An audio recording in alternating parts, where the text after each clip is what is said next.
We're wrapping up Week 7 of the NALCS. I'm joined right now by Licorice from Cloud9 with coverage presented by Omni / talk a little bit about how things have been going for Cloud9.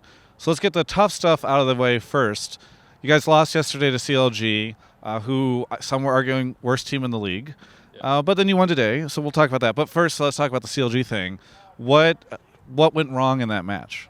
I think it was just that, like, based on the way scrims went, we tunneled so hard on just, like, you get banner of command, and you just end the game. Yeah. And that as soon as it wasn't working that way on stage against CLG, we kind of got flustered and just, like, didn't really, like, change our game plan at all. We just kept trying to brute force the same way.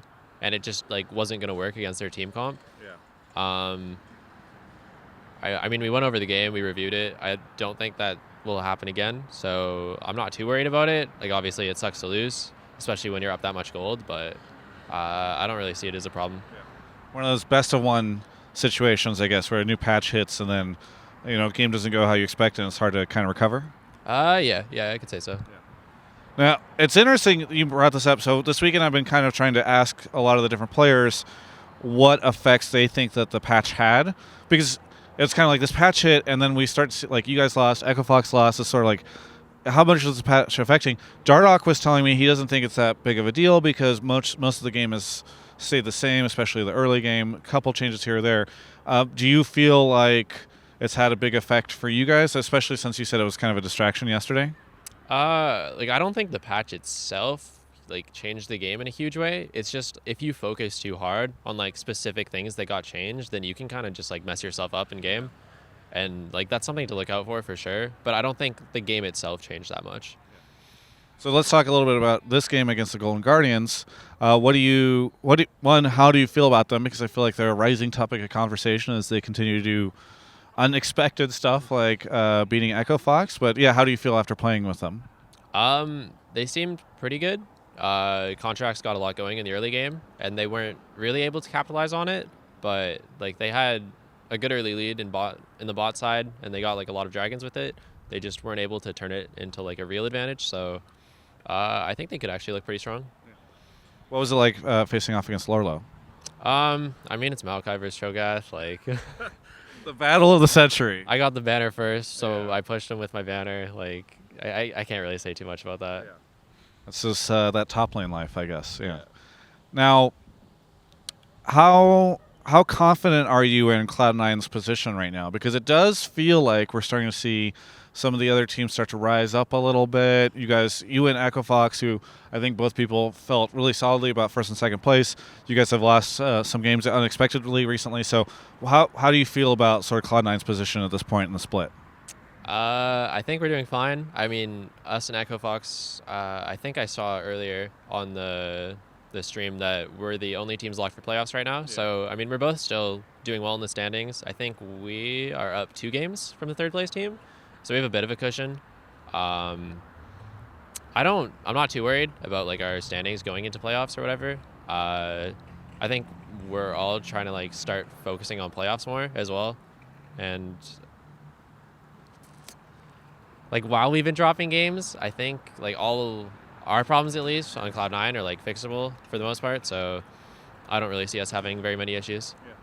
Do you think, and I hate to use this cliche, but do you think the gap is closing? Because again, like, you guys might feel still really confident. On the other hand, it does seem as though across the 10 teams, like, we're starting to see everything feel a little bit more competitive, a little closer. Maybe. I'm not too sure. Like, it might just be, like, a best of one thing where, like, some teams are just, like, winning games. So, like, there's a lot of upsets happening, like, especially in the last 2 weeks, I think. Right. But I'm not sure. That's a tough one. Yeah. And I think the last time I interviewed you was definitely towards the beginning of the split. Yeah. You were still kind of getting your feet underneath you at the time. I'm kind of curious how you feel now that you are, like, the majority of the split is over. You've been playing for many weeks now. I'm sure this has gotten comfortable for you. How do you feel about your situation and sort of your performance and your place among the different top laners in the NALCS? I'm pretty confident. I'm definitely looking forward to the rematch with Huni. Maybe I'll play something a little more standard this time and see how that goes for me. Yeah. But I'm definitely looking forward to that.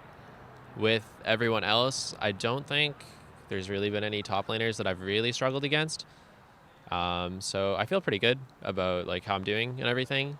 I think another big thing is just like to get me to play more tanks as well, because I don't want to be like, while being a carry only player would be fun, and no one really wants to play Maokai. At the end of the day, like a lot of the time it is the best pick, so we definitely want to be able to pull that out if it's like what the team needs.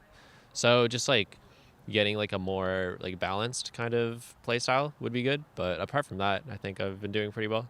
I feel like this is the constant top laner struggle of like, I guess I can play more tanks if my team really needs me to. I mean, do you ever regret picking top lane for that reason? Because again, like I hear so many top laners struggle with this.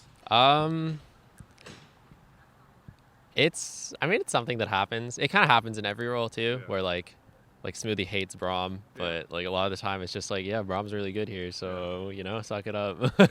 You're playing Braum this game. Or like for mid lane, like sometimes there's like the Galio. I don't think most mid laners have that much fun playing Galio. So I mean, every role kind of has it. I guess AD carry would be like the one exception, but no, I'm actually really happy that I play top lane. Do you wish, or do you think that the game should allow for different players to sort of not be forced into roles that they don't want to play, or sort of situations, like just kind of high level philosophically League of Legends? I mean, if you really want to avoid a certain playstyle, you can as a team. It's just that it might not always be the most optimal thing to do. Like if a patch comes out that swings it really hard into like a tank meta and you're a carry only player, like you could still make like a Fiora or a Kled or something work into tanks, and you can play the game, but like it might just not be the best way to play it. Yeah, that's too bad. Is there anything you want to say to any of the fans? Thanks for your support. Hope you keep cheering for me. Thank you so much, Licorice, for the interview. For everyone else, you can check out the rest of my coverage of all things esports right here on my YouTube channel. Yes, Peter. Yes.